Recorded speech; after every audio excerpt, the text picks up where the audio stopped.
Hello, my friends. This is life coach Mike Trugman, and welcome to an episode of Mike's Search for Meaning. I'm after some big questions. Why are we here? What makes a fulfilling life? How can we grow individually and collectively?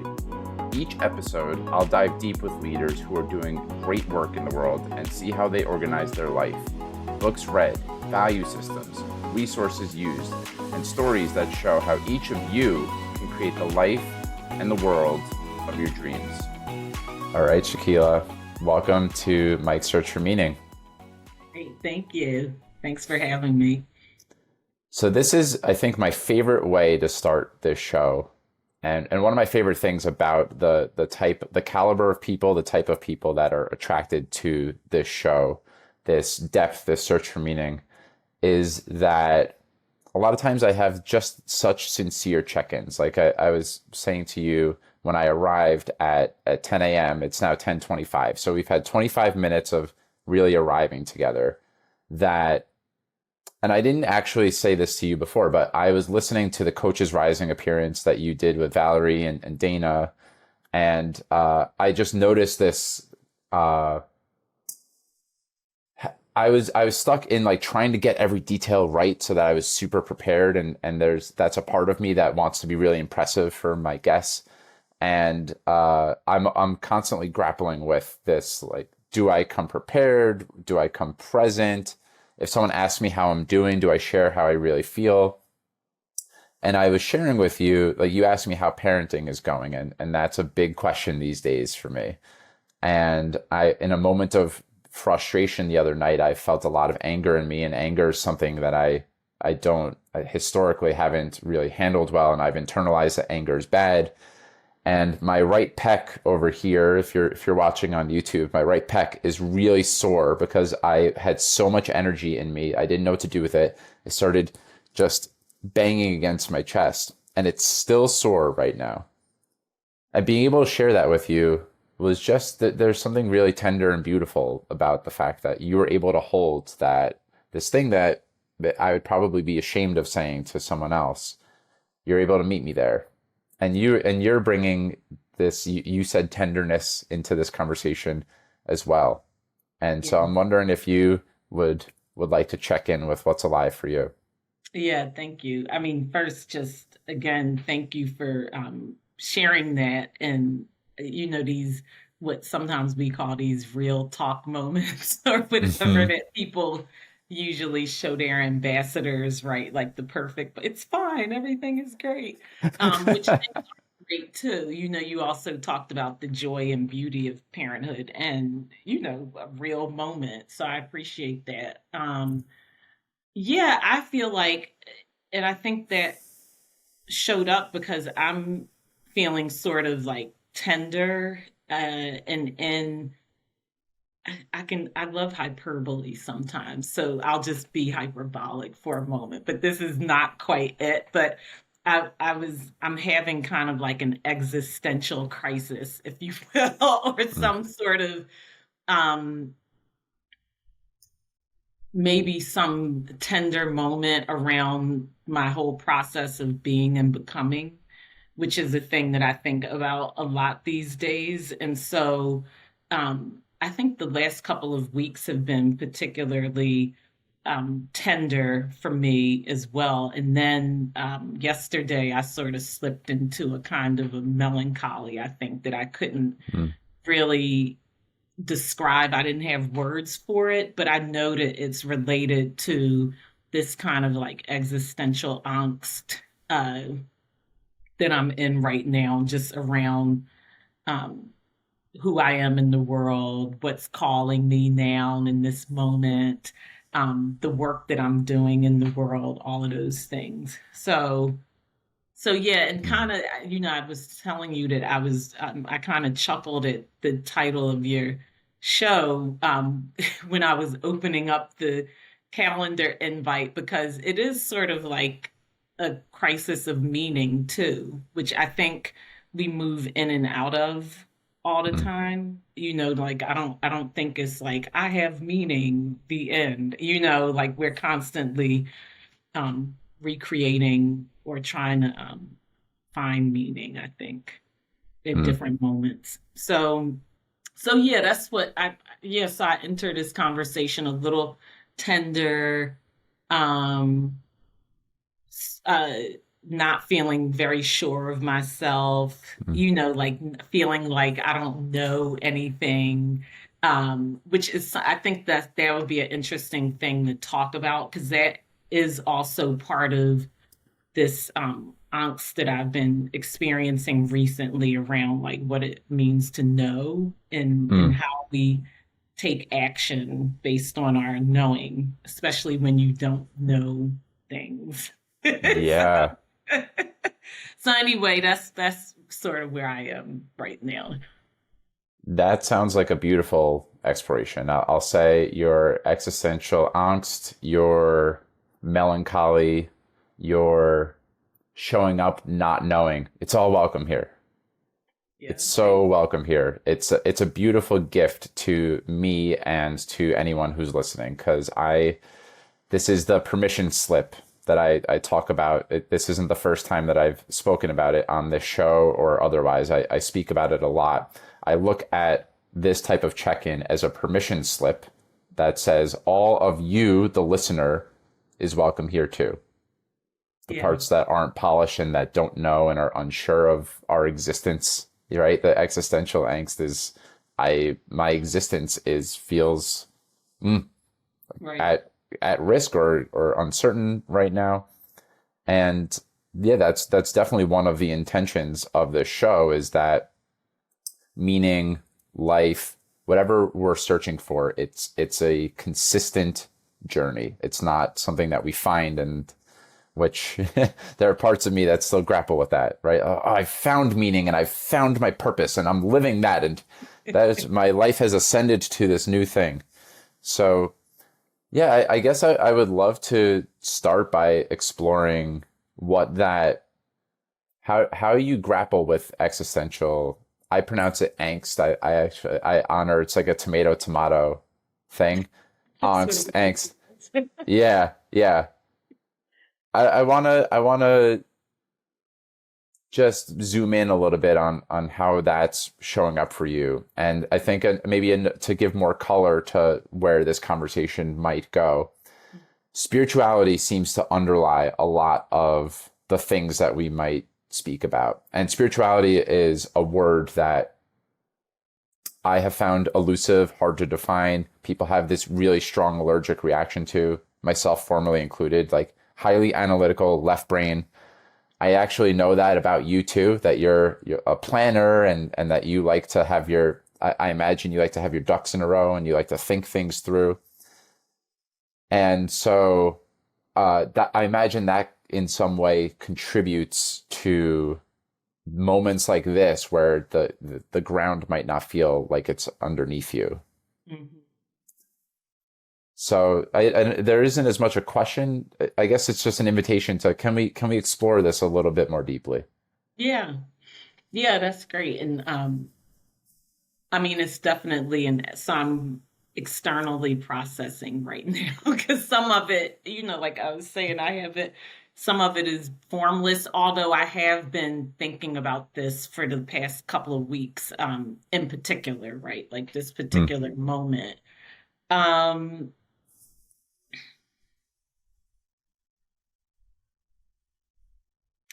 yeah, and I think I'm trying to think of what's the best way into the conversation in some ways. And I think some of it started with I will maybe we'll bring it more concretely, I guess.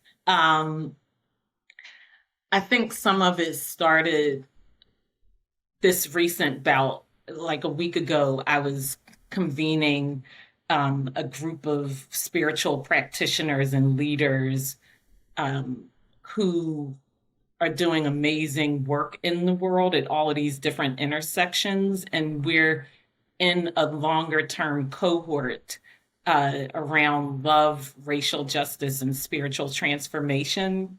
mm, So thinking about what the intersection is of all of those things, as you can imagine, is it's a really deep inquiry to be in. So the invitation for them was to be in a 2-year praxis or action and reflection cycle, um, and sense making cycle around how these things relate and how they help us create the world that we want to live in together.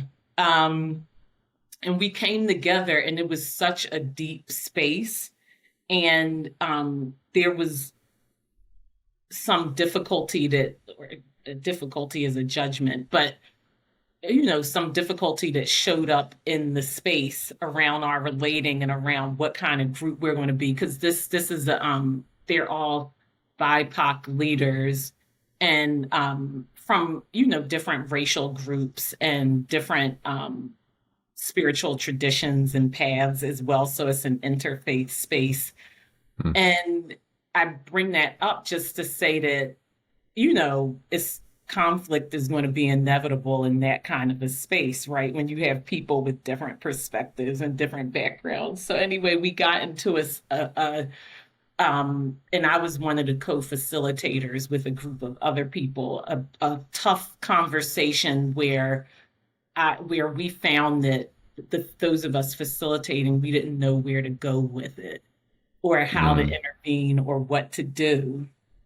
And it was such an interesting moment where I was like, it was like I was just sitting there watching all of this stuff happening.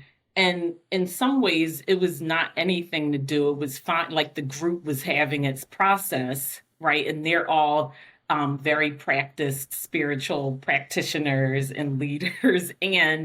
Um, and so we just sort of watched things play out the way that they needed to play out. But but then it was like all of these tensions arose in the conversation, like how much do you allow open space for things to happen? How much do you intervene and step in? And then I also, one of my things, I'll share this, is I can be very over responsible sometimes. I'm Mm. a firstborn child, and that's something that I have to pay attention to in my work, right? Like this taking on of responsibility for what's happening and for things going well and being right and people being protected and all this stuff. But then like but then I also knew that there is something for me to do potentially, right? Like what's the timely action? So those were tensions that were coming up among the other tensions that were in the group. But then after that experience, we did find a way through. Not that night that we had that conversation, but the next day. And the facilitation team had to sort of just debrief and grapple with like what was happening or what had happened in that moment. And it was really sort of this interesting moment to think about, because the other thing I guess I should say is context is that we were inviting, and we had what we called sort of a liberatory agenda where we were asking the group to also decide how they wanted the time to go, right? So Mm. we're ceding power or authority in certain ways, and was that the right thing to do? So anyway, it brought up all of these questions about just what is needed right now for humans in our current moment to co-create a just and beautiful world together across difference, across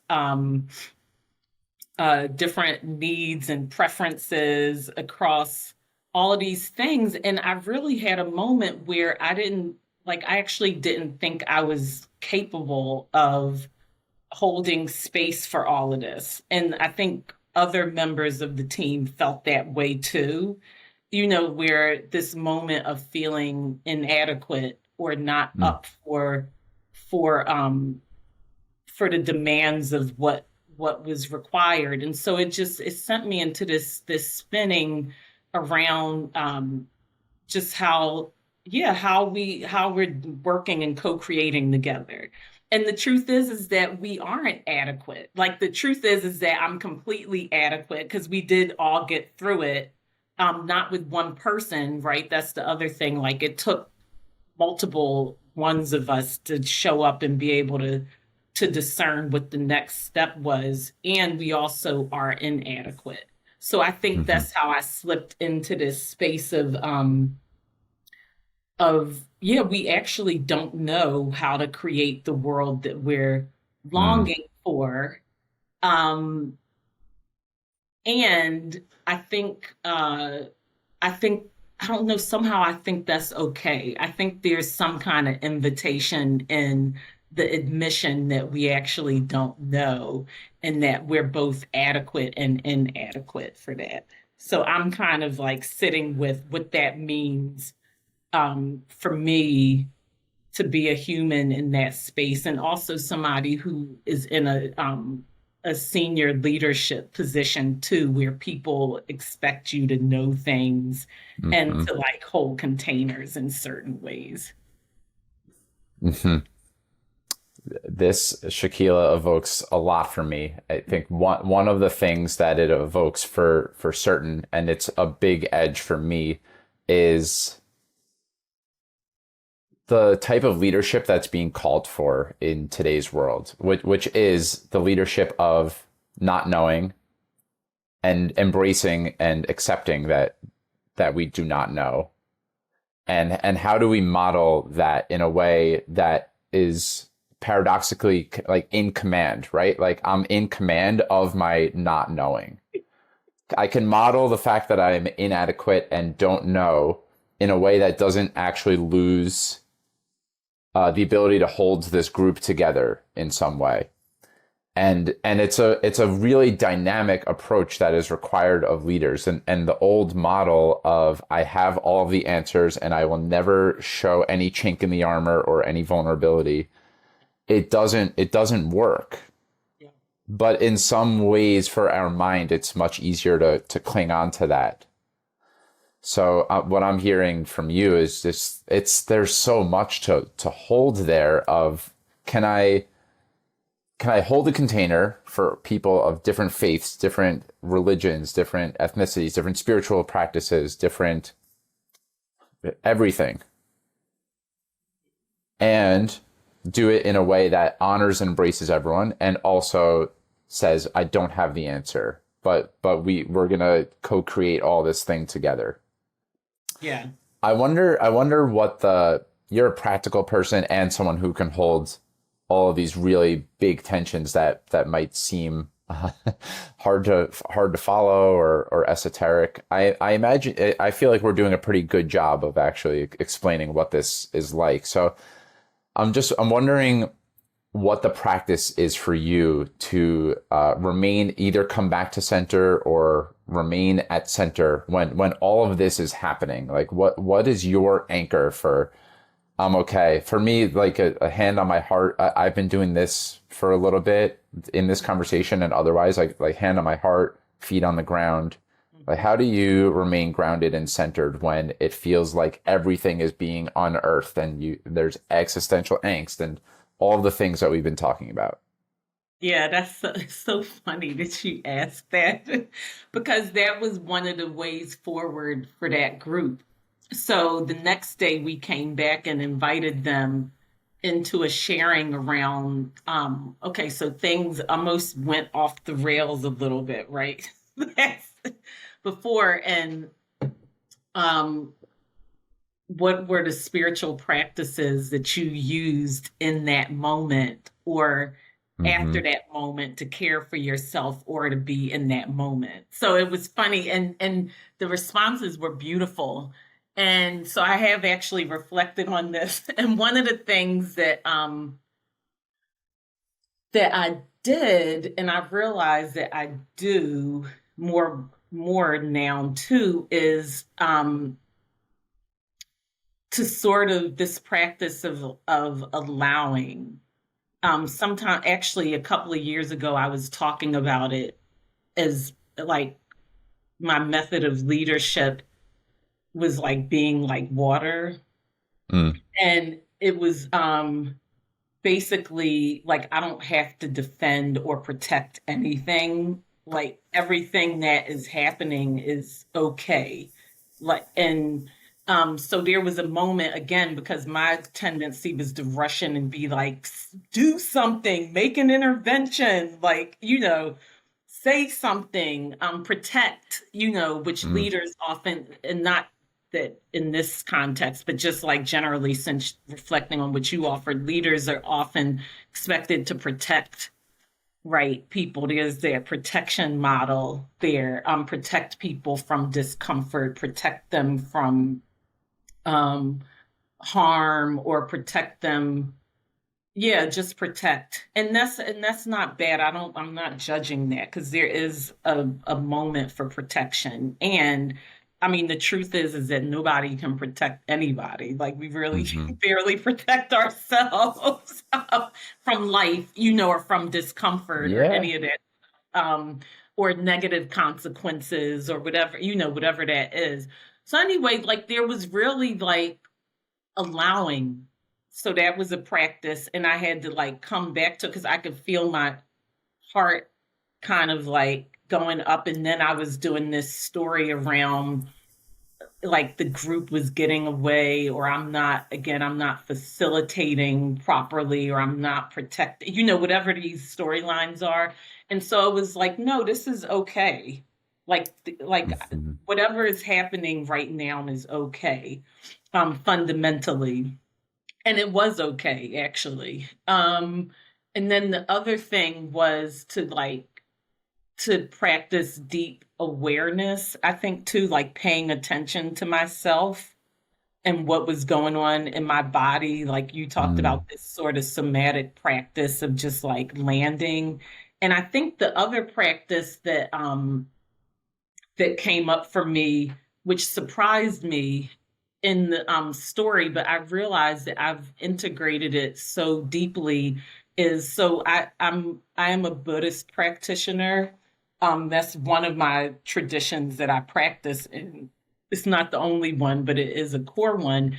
And there's, in the Shambhala Buddhist tradition that I practice in, there's this practice called raising wind horse, which is basically like a practice of kind of connecting into your basic human dignity, and what they call unconditional confidence, which is not arrogance or ego. It's sort of like, I am on the earth, and because I exist and am on the earth, I belong, I have inherent worth. Like, mm. there's nothing wrong with me as I am, right? Like, so that's what they mean by unconditional confidence. So it's this whole practice of, and it has like 5 steps. Like, when you do it formally, it's like, kind of bringing your energies together.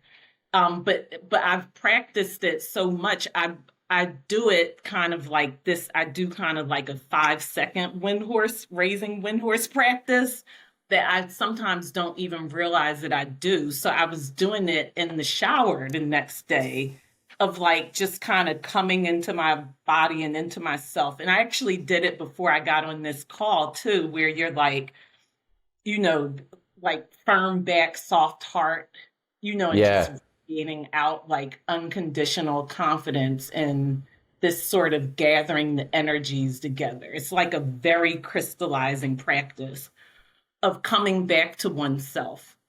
Mm, And so I realized that I was doing that too, but those were the main practices of just like allowing, um, really being present with what was moving in me physically, like subtly, and like in my mind, all of these things, which is really important too, because I guess that stops us from acting out of habitual patterns. That's the importance of paying attention. Because otherwise I would have just stepped in there with my like over responsibility and my like need to protect or do something.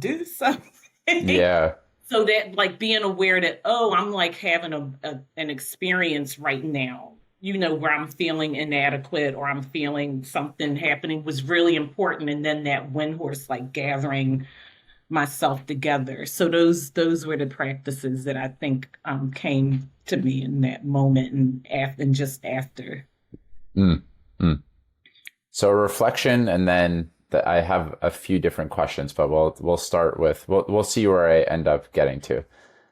The reflection, what I'm noticing is so important about this, and I am a firstborn child as well, so I can relate to this experience of wanting to be hyper responsible for everything and kind of like managing the comfort of everyone else in the room, and one way to do that is to step in and take control so that other people don't feel discomfort. And one of the things that you were sharing there is that if the pattern is never interrupted, if we react and default to we're hyper responsible and we step in, that is one strategy that can be effective, but there's so many other options that are also effective that we will never have access to.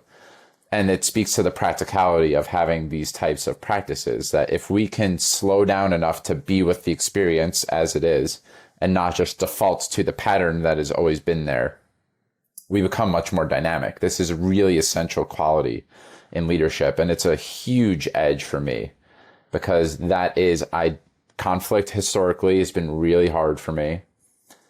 And allowing other people to feel what they are feeling has been hard for me, right? Like, no, I don't want you feeling that makes me uncomfortable, and that ain't okay over here, right? Yes. And it blocks off a lot of information that's in the room, right? So it's like becoming more attuned. We're almost becoming more attuned instruments to gathering all of the wisdom and information in the room. And so there's actually another thing that I wanted to add in here, because you mentioned that something along the lines of leadership being like water, or you being like water in these moments. It reminds me of the Tao Te Ching. I don't know if you have read the Tao Te Ching. Mm-hmm. And Yeah. it's full of these different. Are there any passages? You strike me as someone who would maybe know a passage or two from the Tao Te Ching. I haven't read it in a while, but Yeah, me either. I mean, I have copies of it, actually, multiple copies, but it's not a huge part of my practice, so I mm, couldn't. it's got a bunch of lines in it like "He who does not speak has the loudest voice in the room," right? Yeah. So things like that. Yeah. So uh, I think it's a really interesting book. I'm going to make sure I write that in the show notes. The Tao Te Ching. I think Stephen Mitchell's version is the most popular one. It's the one that I have a copy of Mhm. on my nightstand somewhere. It's buried, but it's in there. It's in there somewhere. And Shakiyla, the question that I wanted to get around to is, there's something about, well, actually, before we go there, because I have so much bubbling in me, when you spoke about the raising wind horse practice, I want to give listeners right now you said you're able to do the 5 steps really quickly. Yeah. What are the 5 steps?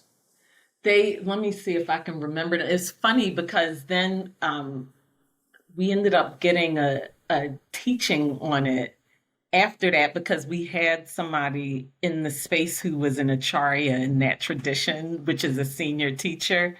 And I'm going to mess it up, but it's basically like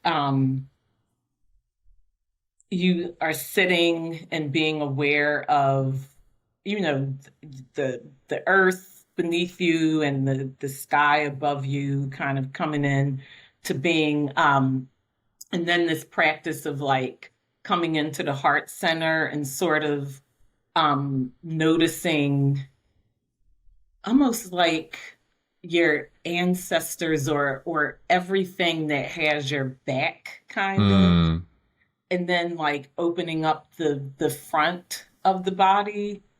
um and then I'm gonna mess it up because I just really have already, brought it in, but it's kind of like strong back, soft heart again, and opening, and then just coming into awareness of like the space and the open heart, and then radiating out mm, from this, like feeling into the heart space and really just radiating out this unconditional confidence. mm. and then that's it, Yeah. dropping it, right? So, Hmm. yeah, It's really powerful. And yeah, I especially love there's like connection to the ground, connection yeah, to the sky, dropping in to feel what's here for you, allowing yourself to be supported. Like when you call in ancestors, that's something that I've had a hard time with. Like calling in ancestors feels a little. I want it to work for me so badly, but when I do it, I could feel that I'm efforting to it in a little bit. But if I can just feel like open heart, strong back, like you were saying, yep, and even just putting your body in that shape. yep, A lot of times when we're in a defaulted pattern, we don't even notice, but our body's in yeah, a shape that doesn't allow for us to be, I don't know, in our power is one way to describe it, or connected to yeah, ourself, right? that's right, that's right. So Actually, can I say something about, yeah.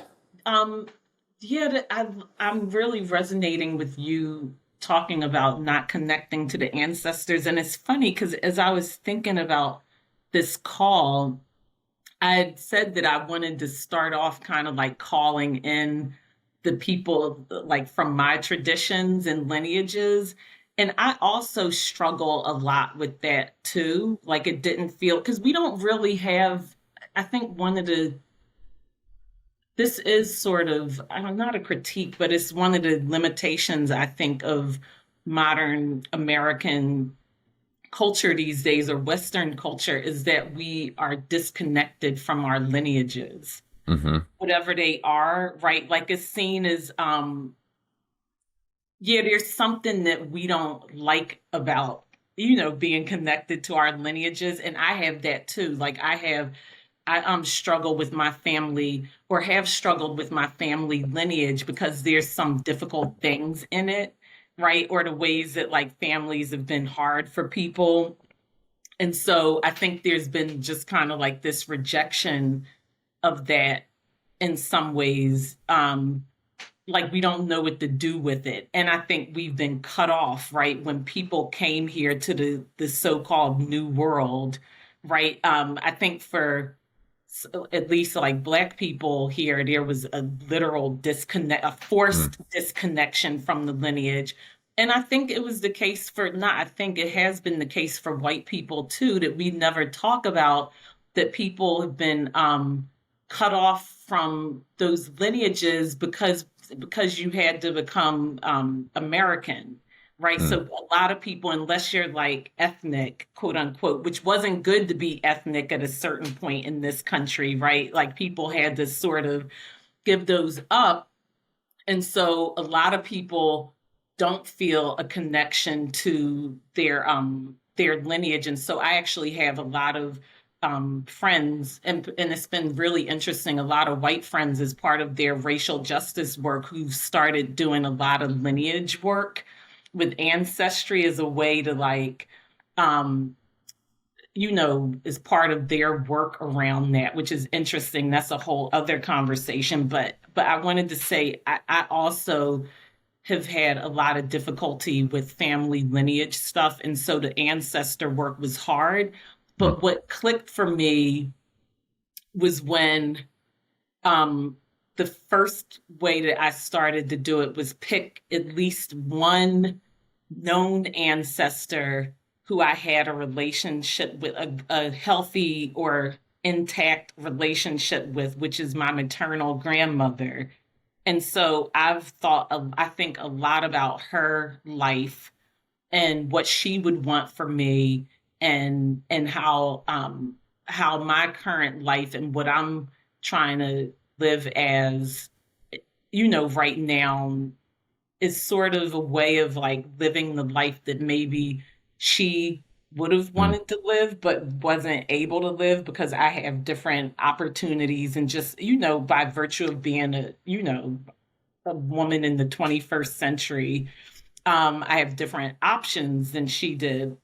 But then the other way into lineage for me too is not even connected to my family. So I think about who are my intellectual ancestors, Hmm. like Audre Lorde, Noun Bell Hooks, James Baldwin, Octavia Butler, people who have formed me, like their thinking and their living has really been seminal in my own formation as a Black woman, in terms of my leadership and the practices that I do as well too, and then spiritual lineages that I have too, like Chogyam Trungpa Rinpoche and some of the other people, and then I've started bringing in other living people from my disciplinary lineages. Like I often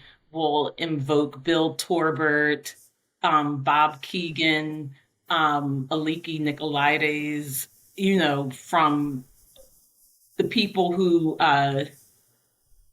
whose work has really informed the way that I do my work now. Like I'll name those people. And like when I'm going into a tough situation, like something that I know where I might not have full capacity on my own, I'll Hmm. invoke those people and just ask them to like be with me um in those moments, right? And Hmm. so that has been a way in for me to basically just recognize that I don't do this work on my own, and I can't do this work on my own, and I don't want to do this work on my own, and that there are a lot of people that have people and ideas and thoughts and experiences that have really informed all of my being and becoming. So that's Yeah. that's been my way into being able to connect with ancestors, not as this kind of like, oh, we're going to like pour wine and make altars for that, which you can do that, right? Like I might be able to do some of that stuff, but only because I went into it through this other way, if that makes sense. Hmm. I'm really glad that you interjected with that, and you read my mind basically, because one of the things that was clicking for me as you were describing calling on your ancestors is that even if someone thinks it's the most esoteric woo woo nonsense, that calling on an inner council, if you will, just people that if you could fill a room with 5 to 10 people who would support you in making the best possible choices or being your best self, or whatever language resonates for you, that's something that I know a lot of people do. Even the most westernized, stuck in your head people will call on their inner council, or like the most basic thing that a lot of people will say is, what would Jesus do, is a really popular one, or what would X person do, right? Yep. Like whoever those people are in your life, being able to call on that, it can help to overcome, as you're pointing to. There's several Western limitations. One is this hyper individuality that I'm stuck in a lot. And that's another, if we deepen the look into being hyper responsible and trying to control for we don't want anyone to be uncomfortable. It's a little arrogant actually to think that I could be the person alone without any help from any other person, could be responsible for all of that, right? But Yep. that it is very Western. Yeah. And I think another thing that I'm in touch with now is that we're very much a forward thinking, what's next type of culture. That's And right. even to take a moment, even if you don't connect with your ancestry, just to take a moment to reflect back on your how am I here, Yep. right? Like who contributes to Michael and Shakiyla being here in this moment right now? That's right. That's a beautiful practice to be in. Yeah. Yeah, it is. And I think too, I love that we're playing with like how to make these things that seem esoteric really relevant and Hmm. real for practitioners in the 21st century, which is a lot of the stuff that I do.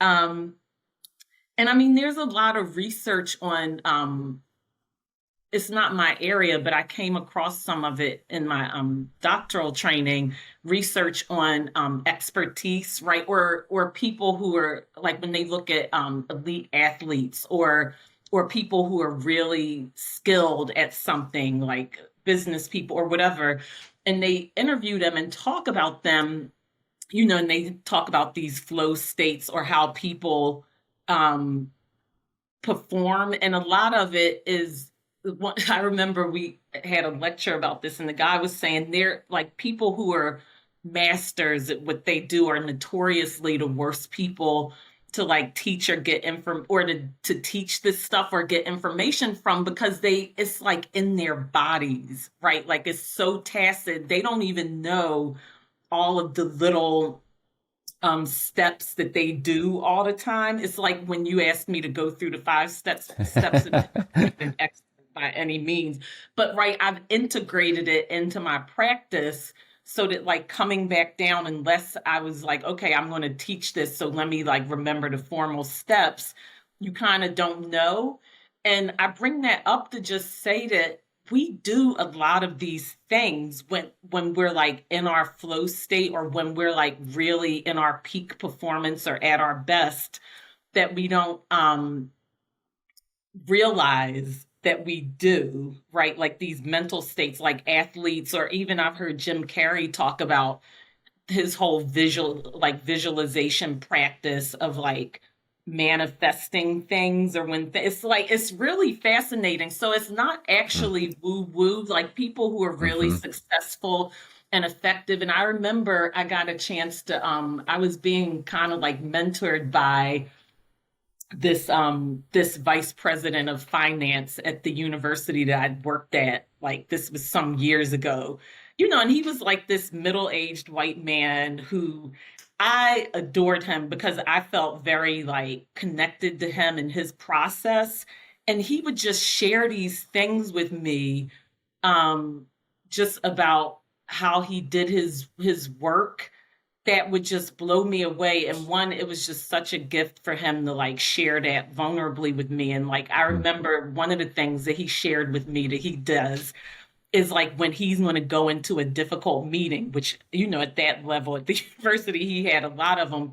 He would like go look in the mirror and kind of like gather himself in these different ways, and sort of like he had like these practices that he was using to it kind of was like a wind horse practice in some ways, right? He wouldn't call it that, but he was like getting himself to get, like, he didn't just go into like tough meetings and then Mm-hmm. be able without this brilliance or whatever.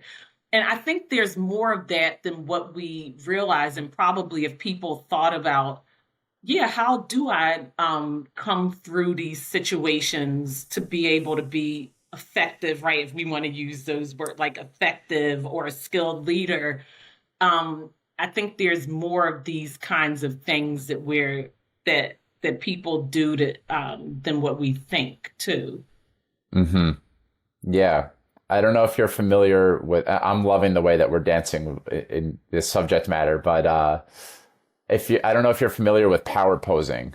And that's Oh something that yeah, yeah. as a public speaking instructor, this is something, yeah, I do some public speaking coaching because it's such a common fear, and a lot of us are called at some point in our life to and make a speech or start leading meetings or run teams and facilitate large groups. And yeah, with public speaking, a lot of us, we go into the room and just think that things should just click into gear.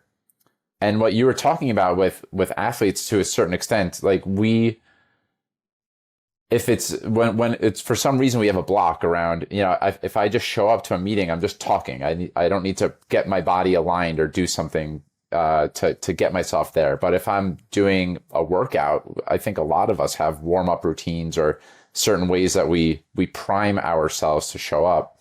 That's And I was right. thinking, power posing, if you're not familiar with it, and I'll link to this in the show notes as well. It's a lot of times when a runner is done with a race, if they're the winner, they put their arms up in the air like this in celebration. There's something about putting your body, again, to use this phrase, like putting your body in that shape. Yeah, For me, it brings out power and joy. yeah, It really does. And it doesn't have to be that for every single person, but yeah. getting to know like what shape to put your body in that allows you to show up the way that you want to show up is a beautiful thing. I'm also reminded by, I don't know if you're familiar with the show Ted Lasso, Yeah. but Oh, yes. It's one of my it might be my favorite show in the last, I don't know, 5 to 10 years. And It's so good, isn't it? it's just such a good show. And it's really a show about leadership in my That's right. opinion. Yeah. And Rebecca, who runs the soccer club, you know where I'm going with this, right? It's like she is, as a woman that is in a very male, old school, white male dominated industry, owner of a sports club, a soccer club, a football club, if you're from UK or the rest of the world. Before big meetings, she would put her arms up, like she looks in the mirror, she says, and she goes like, Yeah. Right. Yes. and it doesn't have to be goofy, but like I resonated a lot with that. I really did. Like that's such a cool way to show your body this is the thing we're about to get into. Yep. It makes it so much easier. Yeah, she's marshaling her energy, and as you know, I'm an energy practitioner, That's right. and so she is kind of like getting her energy, like setting her energy for the work that she's about to do. And if you remember, I don't remember his name. Was it Neil, the other guy that ended up? I don't want to give it away for anybody who plans on watching it, but the assistant that ended up rising up to become Ted Lasso's mentee. You know who I'm talking Yeah. The reason, well, I knew his name already, but it happens to be my son's name as well. His name is Nathan. Oh, that's right, Nathan. Okay. Yes, that's right. Okay. Yes. Well, you remember he would do a similar thing, but his was kind of like nasty because Spit he on had, himself. yeah, he had like an inferiority complex, right? So to get himself to be like not a doormat for people, he would do this whole like, like getting into this really aggressive stance, which actually carried him into some of the actions that he would then take later. So yeah, I don't, it really is not, it's not woo woo at all. In No. fact, It's highly, highly practical. And yeah, even if your routine is just to take a couple of breaths and put your hand over your heart, whatever the thing, it does signal something to our body that we're about to step into something. And I have rituals before I record this show as well, because I think it's important. Like to some extent, I aspire not to be performing, but right. I'm stepping into some sort of arena that it's a field that is more than just me and you, right? There's going to be other Right. people who listen to this conversation. That's right. And anyway, this is so neat that we're uncovering all these different things. I want to go back actually a little bit right now Hmm. and just define spirituality and to put it in what spirituality means to you, because I alluded to this a little bit earlier, that it's a word that a lot of people misunderstand, I think, Yeah. myself Yeah. included. And I Yeah. think spirituality is a highly individual experience. Yeah. So I'm just wondering how you look at spirituality and the way that you kind of, it seems like a through line in every domain of your life. Hmm. It is. Yeah. Yes, funny too, because so we did this American spirituality study, we being the Fetzer Institute, which is where I work, but and and it is such a complex thing, and it's true. People do get activated by that language, and then it's like, is spirituality different than religion? And is it, like, what are all these things? And I think for me, the simplest way that I think about it is spirituality is sort of the process of being and becoming and unfolding that Mm, we're in, that goes beyond the material, or yeah, or our physical experience. mhm, That includes the subtle, the ephemeral, the unseen parts of our being and becoming. mhm. So that's my basic. the way that my basic understanding of it, the way that we make meaning and make sense of what it means to be human. Hmm. And as a practice, there's a lot of different ways that you, uh, we'll say, on ramps into practices that incorporate spirituality. Like we have joy teed up for this conversation. There's joy as a spiritual practice, Yeah. inquiry as a spiritual practice, Yeah. this kind of just Relationship. relationship. Yeah. That's my most recent form of practice, actually. Yeah. So I would love to get into all the different things that we had teed up in terms of Yep. what do all these practices look like? Why do they feel important to bring into this conversation today? And Yeah. if relationships most alive for you right now, then that would be a great place to start. And maybe something I'll throw in here because I was really touched by this in your Coaches Rising conversation with Dana, Valerie, and Joel, is the way that you talked about eros Oh, yeah. in friendship. Yeah. I imagine that might be part of the and relationship, and I imagine that might be part of the practice. So I know that's a lot that I'm Mhm. throwing at you, but if you could just talk about what relationship means to you, how you look at it as a spiritual practice, how Eros plays into that, that would be, I think, a beautiful gift for me and for the listeners. Yeah, that's great. Yeah, thank you. Yeah, I think the way that I had started framing this has been something that's been important to me for a while. Um, this notion of relationship as well, the way I used to frame it is that relationships as spaces for growth and development and transformation. Um, and now the way that I talk about it is relationships and community as being like part of a spiritual practice because I'm embedded for a while. I've been embedded in communities, and I do a lot of community building work, I guess, if you will.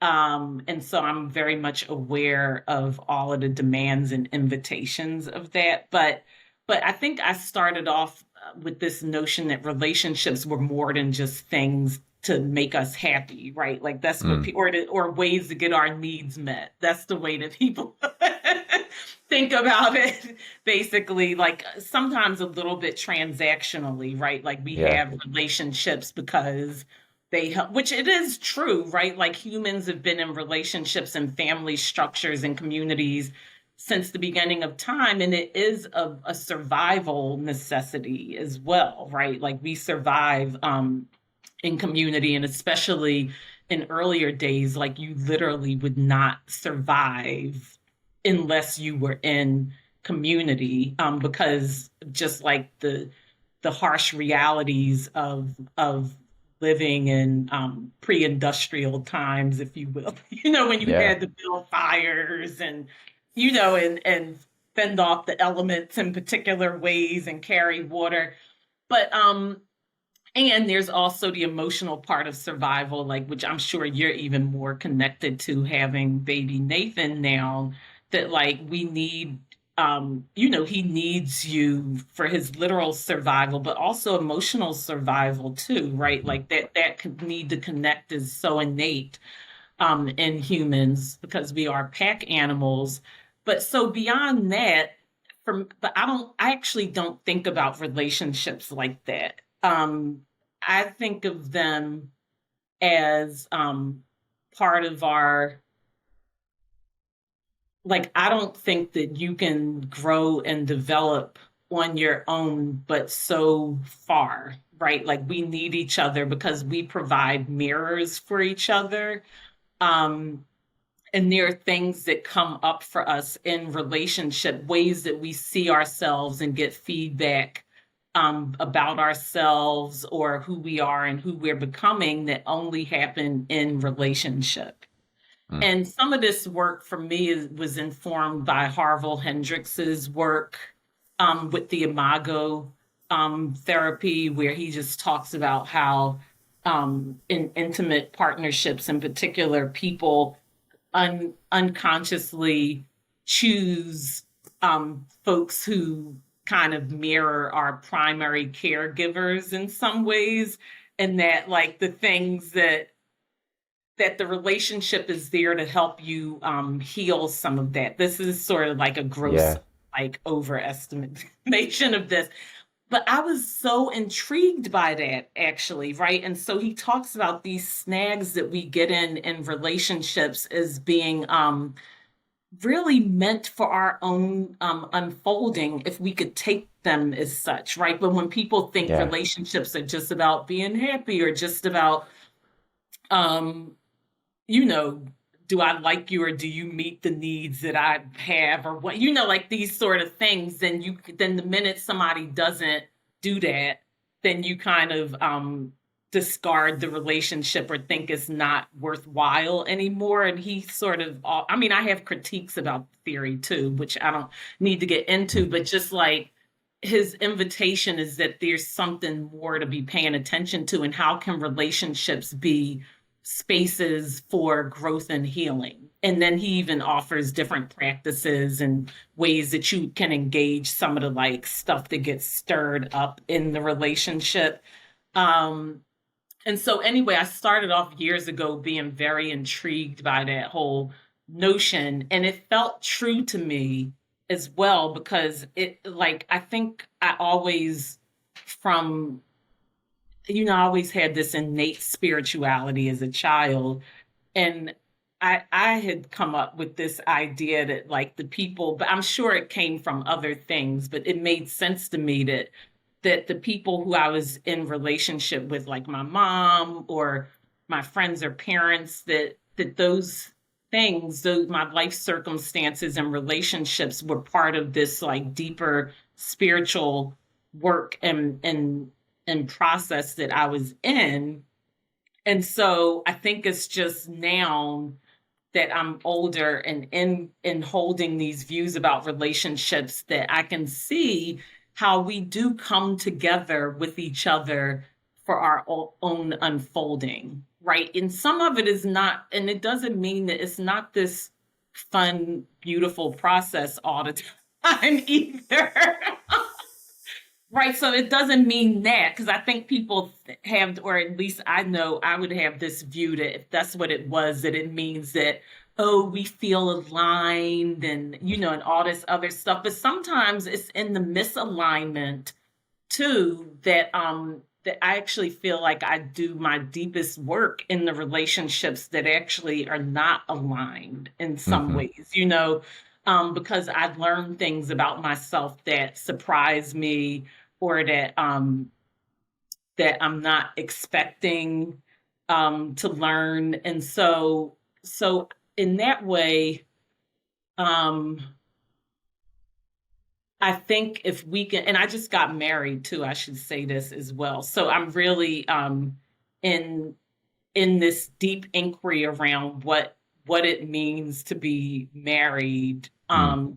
and what this whole, I've been calling it this mystery of communion, is that we enter into with another person to witness and be witnessed by that person, and then with certain people that you come together with, like for example, and I would be very concrete so that not to keep it in the esoteric frame too. Sure. Like both my husband and I, we both have particular uh family histories, right? Like family has been like a source of um contention or thing, this whole notion of what does it mean to be a family, right? Like that's been Mhm. a deeper inquiry, I think, for both of us, and things that we've had to interrogate for different reasons. And so I was like, oh, isn't this fascinating? Like both of us have this sort of um, longing for family, but also like some kind of like suspicion around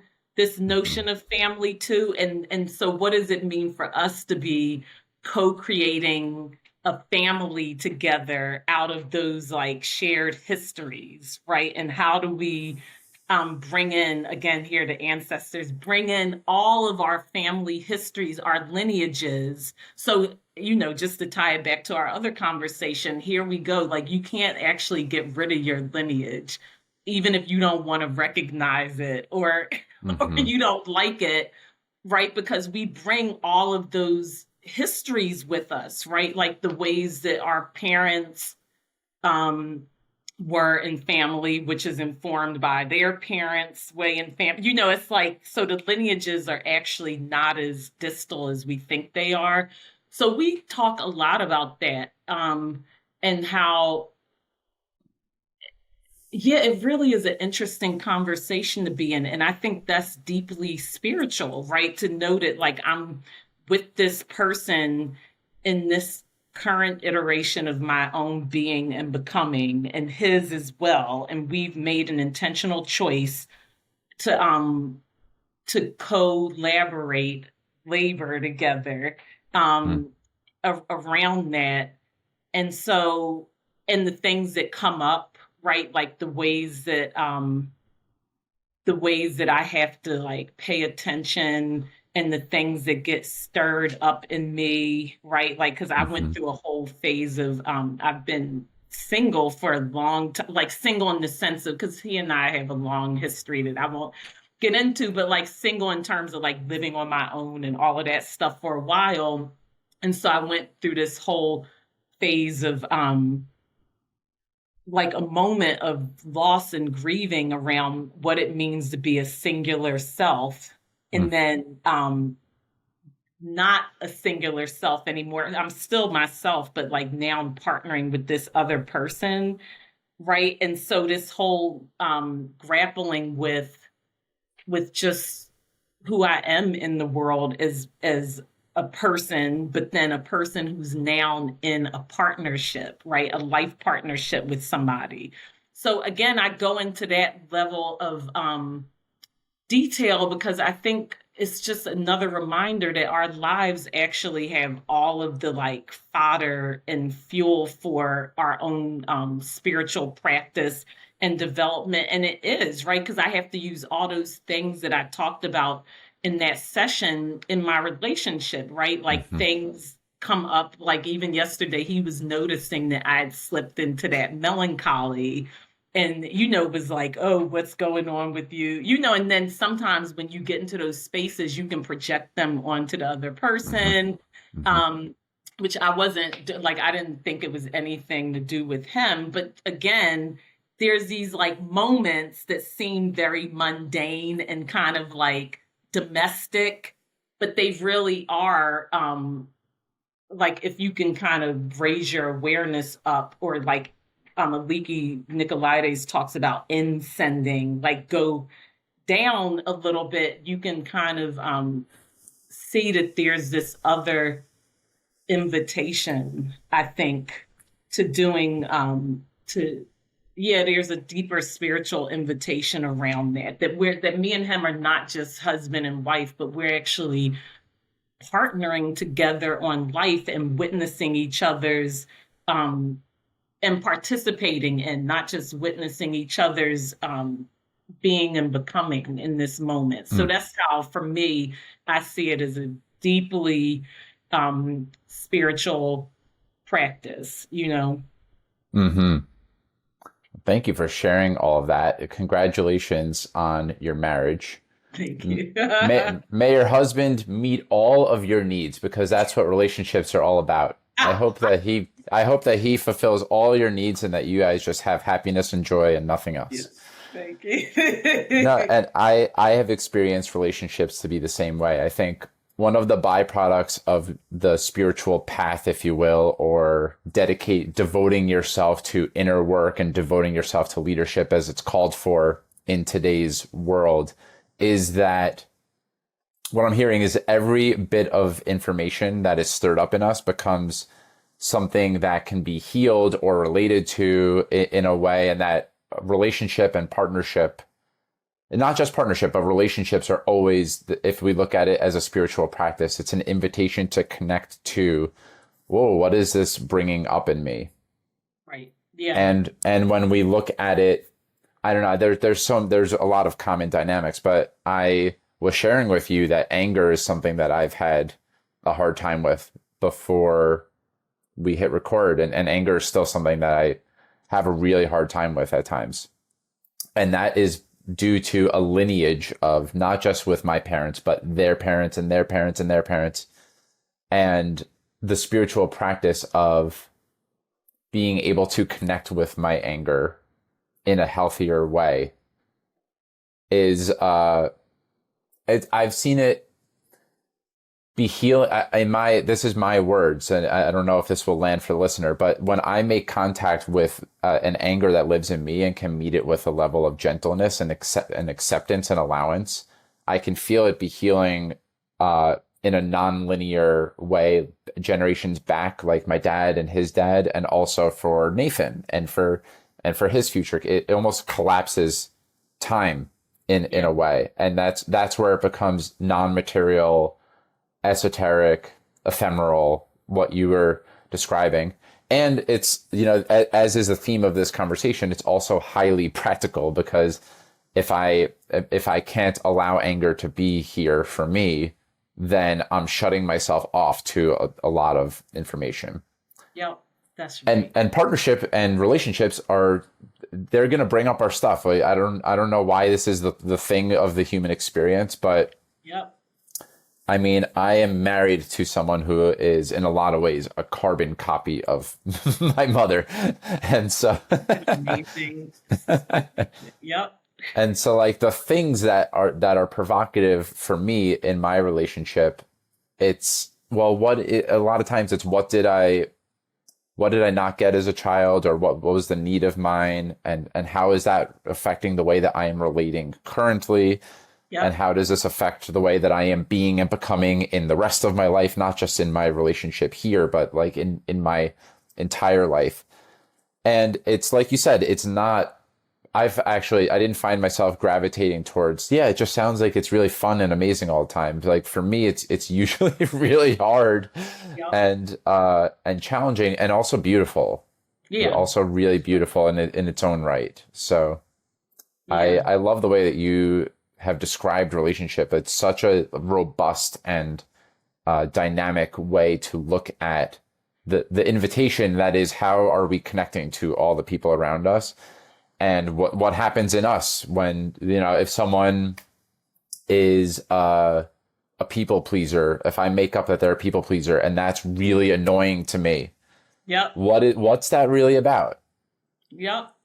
That's right. Yeah, yeah, or you find out things about yourself from other people, Hmm. right, that you just wouldn't have, yeah, that just don't surface when you're by yourself. Hmm. Like they just don't, which is why relationship and community brings out some of these different things. Like I have to share space now, or share resources, or there's somebody who wants to know when I'm coming home in the evening, right? And so all of these things are new for me, right? So I can like take perspective on them now, and so that then you have to grapple with selfishness, or which is not bad, or the ways that control, or the things that I Hmm. want to do, things that I want to do, or the way that I do things. And again, like I don't have to grapple with those things when I'm by myself. These are like sort of like, things we can laugh about. But there's like all these different layers of that, right? Like you take stuff like family dynamics or histories or other things, you can layer on more serious things too, that can come up when, again, you encounter another person with different needs, different preferences, different thoughts or desires, and their own sets of things that they come with as well Hmm. too, like the ways that we are asked to be with each other. I think one of the things that we talked about, eros, and Yeah. that I have been sitting with or writing about recently in my journaling, that I think of love as a fierce practice, right? Like a practice of ferocity. I mean, it is affection and all of those lovely things, and but it also is been a question like, how do we love people through difficulty, or love them. One of my coworkers, his grandmother, has this saying, people who are hard to treasure. And so how do we love people when they're hard to treasure, right? Or when they have depression or melancholy or addictions or whatever, all the stuff that like people have, that we Hmm. all have, that I have, and we still want to, and we still love them and we want to relate to them. And so for me, that's where the ferocity of love comes in. And it's also like self-love too, right? There's that other piece. So I think that's why I describe love as like fierce for me, because it's not just loving when it's joyful, or when people are Hmm. easy to love, or when they don't make demands on you in some ways, right? Like your love of Nathan is a form of like fierce love, right? Hmm. Like he needs things regardless of how tired you are, what kind of day you had, right? And so Yeah. how do you show up for him in those moments? And sometimes it's imperfectly, right? Like it's not, that's the thing. It's not like we talked about before, we're both adequate and inadequate Hmm. at all of those things, and holding it. And I think that's the grace of it. But for me, I think so. I just wanted to bring that in too, right? This notion of love, that I think you can't do any of these or have any of these spiritual practices without love, Mm. or sometimes eros, right? Like I talk about eros a lot, even in my work as well. Like that the group that I was talking about in that earlier in the show, the facilitation team is three of us, and there's a lot of eros between us. And we talk about that being really important for our work. It's not just for personal relationships. It's also I can't it's hard to do beautiful, sustainable, generative work with people without eros, and Mm. which is a form of love, right? But or love.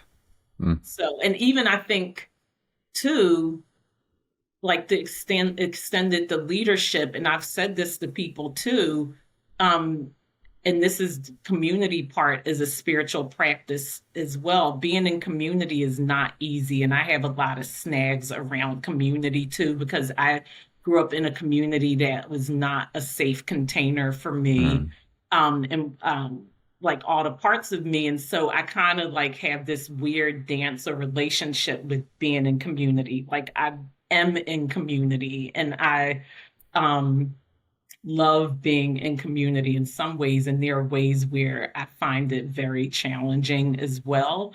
And so for me, again, this fierce love, or this eros, comes in is not necessarily predicated on always liking being in community, or liking the way that people show up all the time, and you still love them Mm. anyway, Mm. right? Like you still love them anyway, even when they are hard to treasure. And so I think that also is a spiritual practice that Mhm. we have to come back to. Like sometimes you don't particularly like people, but that has nothing to do with um, loving them, and being committed to being in relationship. Basically, that's what it is. It's commitment to relating. Mm. Well, I might not, and you might, and we might not know what exactly needs to be created to kind of have the world that we want to have, right? We don't even know exactly what it is, that the world that we want to have. And one thing that feels really aligned for me, and it's a trite and it's a bumper sticker at times, but it feels like fierce love is the path forward. And maybe to give more meat on the bones and specificity to this, at the time of recording right now, it's November 3rd in 2023. And I mean, there's always just so many atrocities and terrible things happening in the world. And there's the war in Israel and Palestine right now. and making space for the non-duality of love is not an allowance of the terrible things that are happening, right? That to me is not what love is. Yeah. Love is being able to see that these people who are doing terrible, terrible things are just in an immense amount of pain.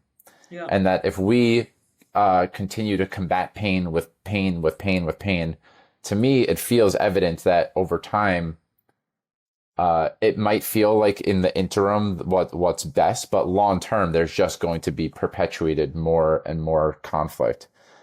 And the truly heroic act, which is so hard and that I have a really hard time with, but that I aspire to. Like if I talk about calling on my inner council, I'm calling on my Martin Luther King and my Gandhi and my Nelson Mandela, that it's to meet these really challenging times with that fierce love that you're talking about. That there's just humans in immense pain that are doing these terrible things, that in a world of love and seeing the person, not the persona in them that's acting these terrible things out, but at the core, who that person really is, that feels like a really important part of the world that is being created, and all of our collective being and becoming. Yeah. Yeah, that's right. Yeah, and I think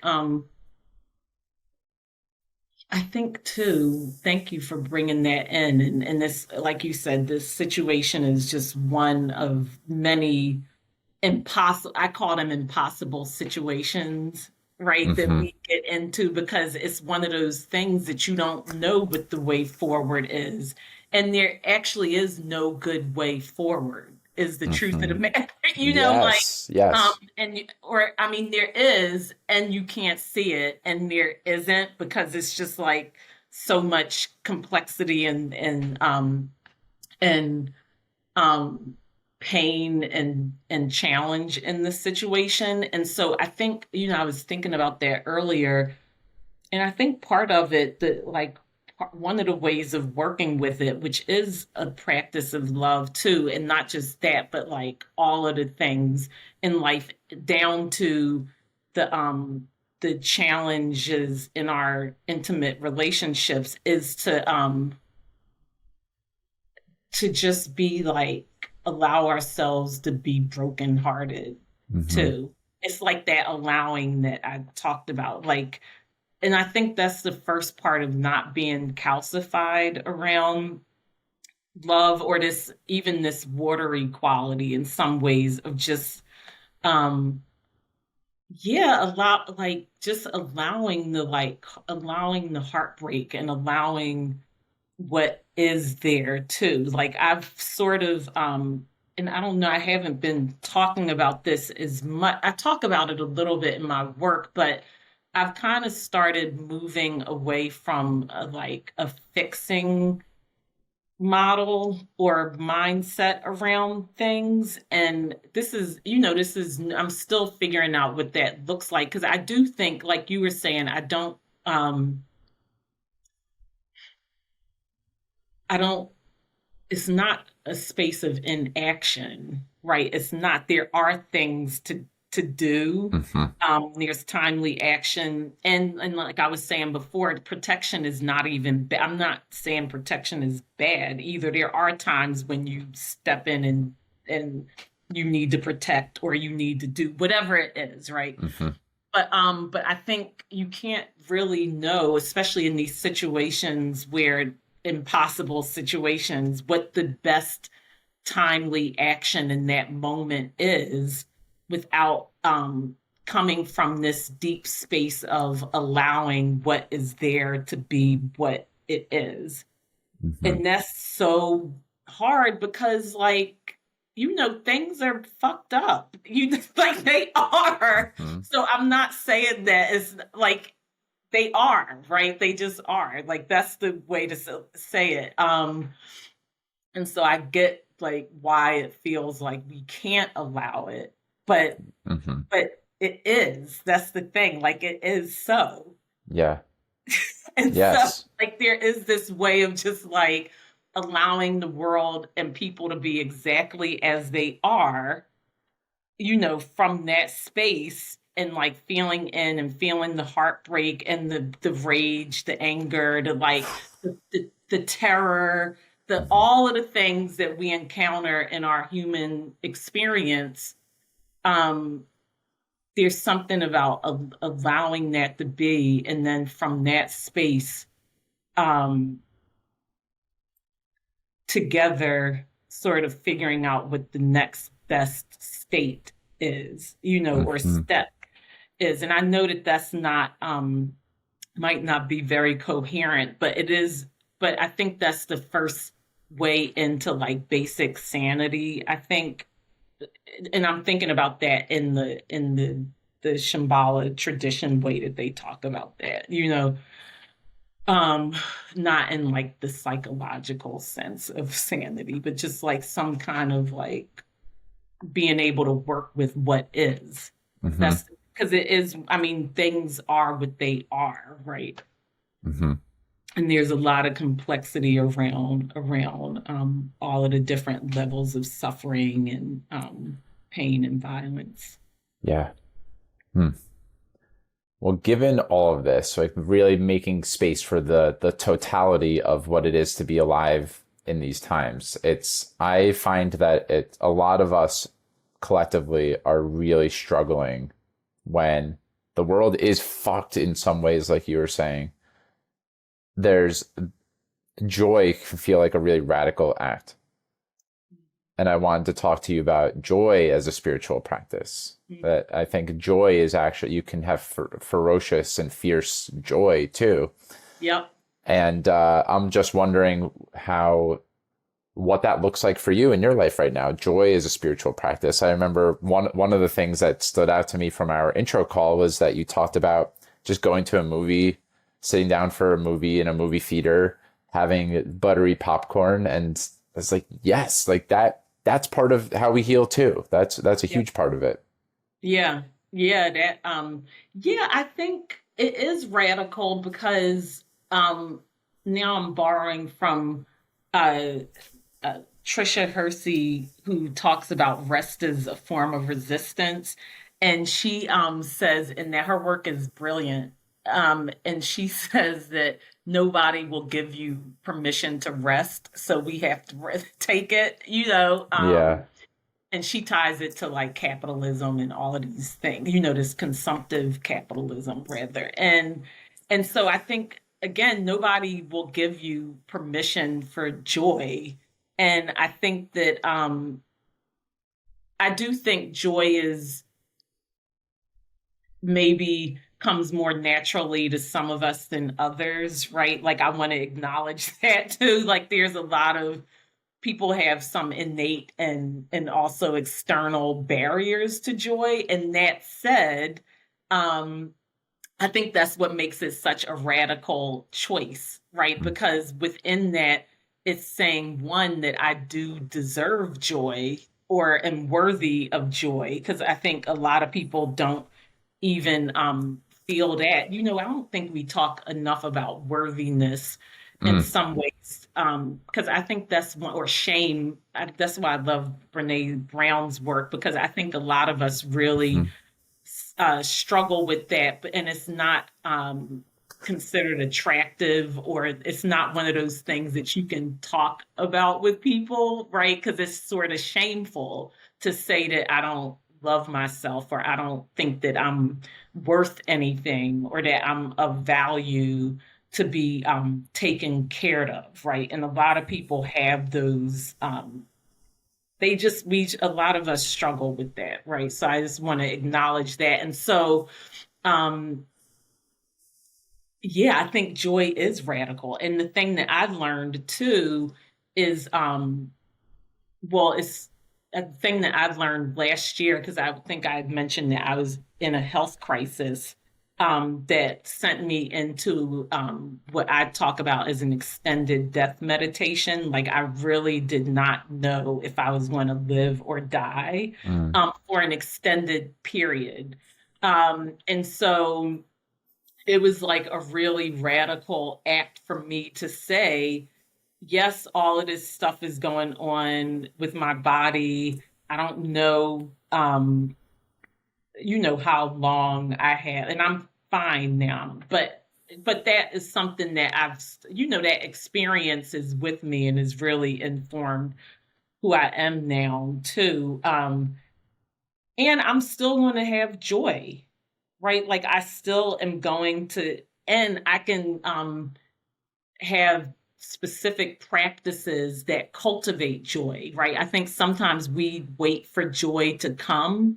And again, if joy is not something that natural to you, or that where if you have certain circumstances, right, like a potentially fatal illness or something that make joy hard, I think you do have to be serious about it and Hmm. like making it like a spiritual practice. And so I thought about it. I was like, what will bring me joy in this moment? Where are spaces of joy? And like I bought a hula hoop. I bought actually like three different hula hoops and took up hula hooping as a practice. And I love dancing. So I was like, okay, I'm going to make time and space to listen to music and dance. The movie practice was another one of my joy practices too, because I love going to movies. And it was um, all of these are very sensual experiences too, like the movie theater. Like I think I talked about the darkness of the theater and just the screen and being immersed in a story and my popcorn. And then I would also get, they sell warm chocolate chip cookies at the theater that I go Yeah. to. So I would get those too. I was like, calories be damned. I'm getting this popcorn and these chocolate chip cookies. And I'm going to sit here and I did it I still do it. And so those are just examples. They would be different for different people because then I asked somebody this, one of my neighbors this at a party the other weekend, and she was like, that's a good question. I don't know what brings me joy. So even just like asking the question Mm. and like thinking about it can be a provocation for people. And it is a practice because it forces you to encounter the ways that you don't um, seek or accept joy, right? Which gets at like worthiness or other things that happen. And also some people find, and I've had this happen for me when I'm in so much joy. Like I had an experience a week ago where I was in so much joy and something good had happened. And I immediately went to this, like, well, something bad is going to happen then. Hmm. Because there's no way that I can have this much goodness or this much joy. And then I was like, where the hell did that thought come from? It was like so shocking to me that Hmm. I was actually afraid of my joy in a minute because it just seemed like it was bumping up against some way that I think about life and myself as being hard and difficult. So it forces you to encounter all of these little assumptions and mindsets that you have. So I really invite people to really think about joy. And I guess the last thing I'll say about it is the other thing, I think it also connected me to my lineage again. Mm. Because, and here I'm thinking about the Black tradition, the African American tradition of joy and humor in the face of like unspeakable, pain and atrocities. Like that's such a big part of Black culture, right? Like laughing and humor at things that are really not funny, like not funny, this gallows humor that Black people have around like, like really like dark, ridiculous stuff or whatever, and like still laughing and dancing and thinking about like how you dress and what you look like in the face of things that seem really crazy.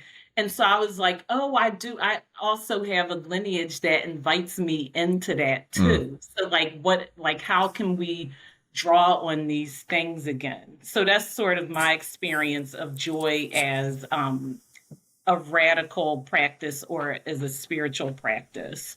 Hmm. There's so much juice in there. There's this conversation about worthiness. There's the waiting for the other shoe to drop, or as Gay Hendricks would call it, the upper limits problem, right? The capacity that we allow ourselves to feel good before some worry thought comes in or some other belief comes in. Yeah, and it's reminding me. I'm actually in this new practice that you're reminding me I want to get back to, that I haven't done in the last few days, but I came across it a couple of weeks ago.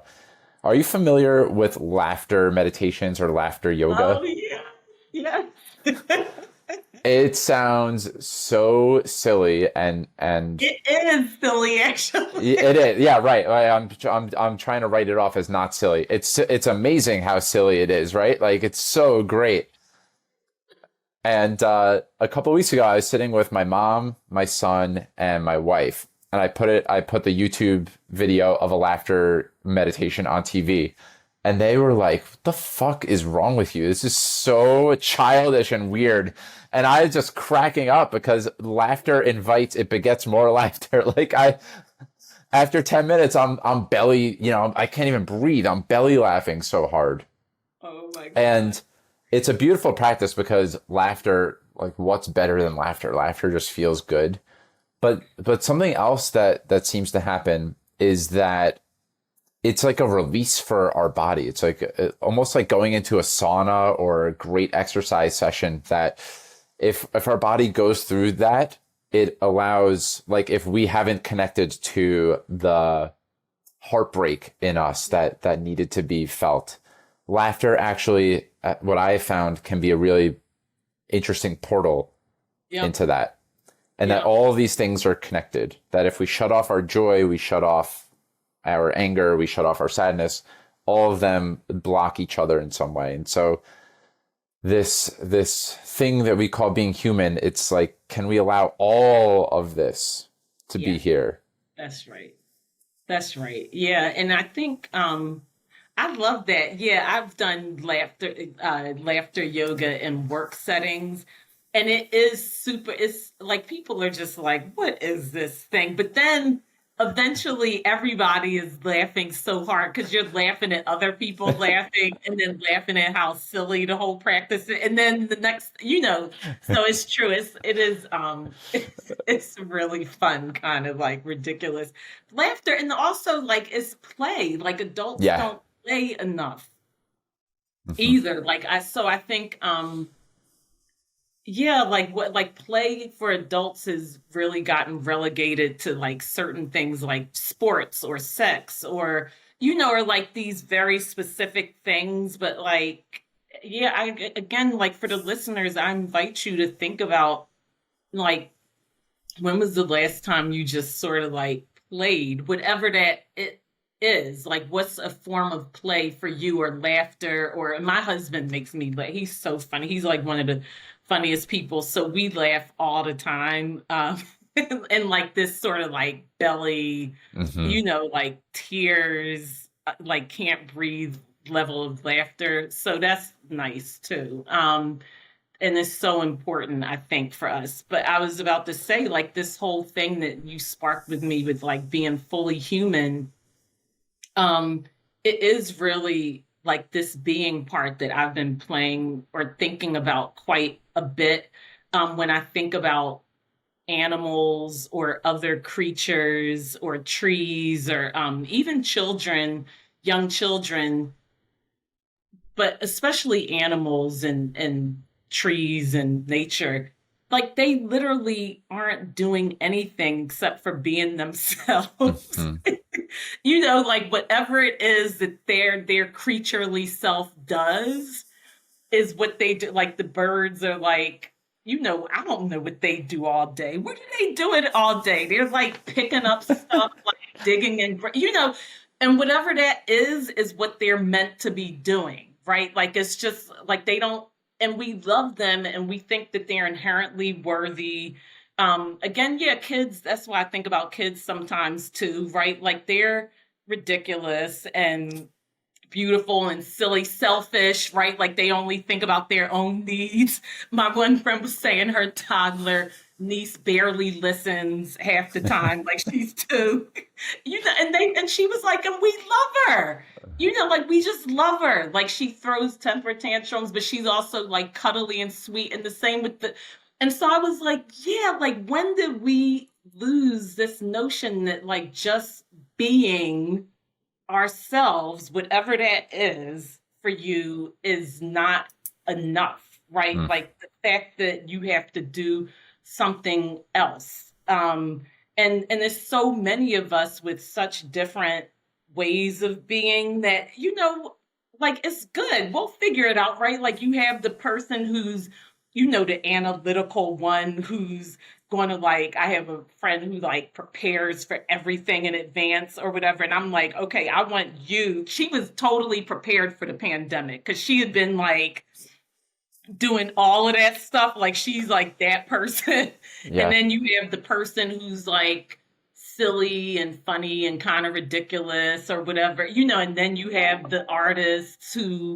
um, the artists, golly, like how would we survive without the artists who bring so much joy and beauty into the world? So again, Mm, like this notion that we have to be other than whatever it is that you show up as on the earth, like your thing, is crazy actually. So I've really been sitting with this notion, talk about inadequate, because it got this whole being inadequate thing brought me into this whole inquiry around beingness and just like, yeah, I don't have to do anything. It's mm, that unconditional confidence again, like I'm here, and so I must belong here because I'm here. mhm. you know, as whatever this thing is that I've like shown up as, with all of my ridiculousness too, and and beauty and all of it, right? Like it all. And the fact is that our people who love us as, I mean, we might drive them crazy sometimes, but they love us um, for all the things that we are Mm. actually, like that particular incarnation that's like your thing. And so I don't know, like I guess it just really is an invitation to just that we don't have to be anything other than what we are. Mm. Right? Like we don't have to be anything other than what we are. Sad, mad, glad, happy, laughing, joyful, angry, all of those things. Super serious, playful, silly. Right. It's like it's okay, it's fine. Like it's just like yeah, like just be like the birds or the deer doing whatever the hell they do all day. I don't know what they do all day. How do you know, Shakiyla, that birds don't have limiting self beliefs and internalized ways of yeah, I have to be this way for my parents, so I'm not gonna fly high. No, this is I don't know actually. I know a lot of birds who are really struggling with their identity, and trees too. But no, this is a beautiful note to I think move towards the back end of the conversation here. It's I mean, if there's any wish that I could have for myself, you, or anyone who's listening, just allowing ourselves to be all of who we are. That is such a beautiful wish. So, is there anything else that we haven't spoken about so far today that feels important to bring into the conversation? Um, no, I guess the only thing I would just say is I know that sounds Pollyannish, what I just said, but that is spirituality. That's spiritual practice, Yeah. right? Just allowing ourselves to be fully who we are and allowing other people to be fully who they are. And then what Yeah. is it that we're creating together in those spaces of us being exactly who we are at any given moment? And I think that is the work of a lifetime. And it Yeah. requires a lot of spiritual practice. It requires support just because of the way that life is, the way that we've structured societies and life and everything. And I think that actually is the point. Like that's really, really the point. Everything else is kind of like gravy. So whatever therapy or practice or joy or play or relational practice that you have to be in to do that, that's I think that's as individual as people there are on the planet, and I think that's what we're up to really. Hmm. Well, I'll say it doesn't sound Pollyanna-ish to me, and the reason that it doesn't is because it's not just a little tagline. Like I said bumper sticker before, right? It's not just love conquers all on a bumper sticker.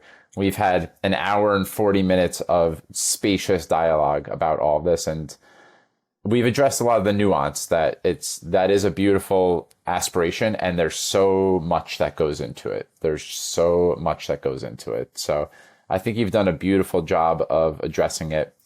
I just have a couple more questions for you. And I'll invite in the organization that you wanted to raise awareness for. If you want to just say a word or two about Faith Matters Network, every episode I always, in the introduction, I'll make a mention of Faith Matters Network as well. I always donate to and raise awareness for an organization of my guest choice. And you lit up a little bit when you started to talk about Faith Matters Network. So what is this organization?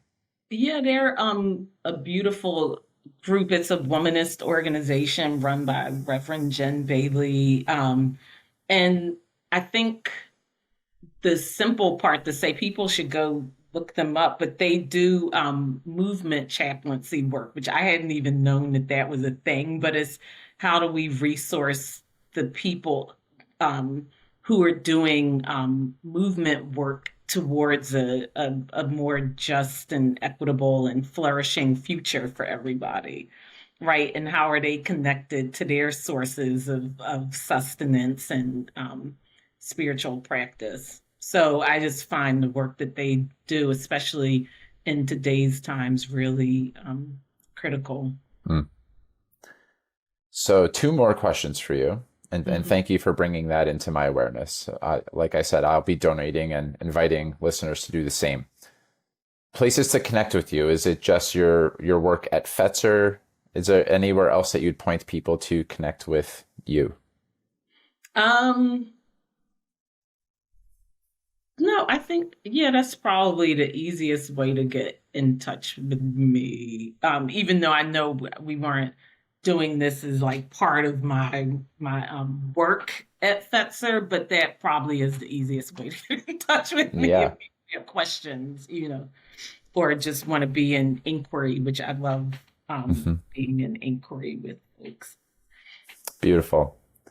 Well, the last question that I ask in every interview, Shakiyla, is what does it mean to you to live a meaningful life?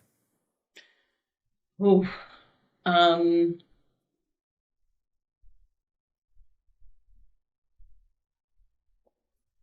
I think living life as inquiry is really important for me, and a big part, we didn't talk about that, but a big part of we did implicitly, but not explicitly, like Yeah. living life as inquiry is the I guess the way that I live my life. And so that's a big meaningful part. But I think what it means to live a meaningful life is being a lover and a beloved. Hmm. I love that. A lover and a beloved. Mhm. Well, Shakiyla, thank you for bringing all of you into today's conversation.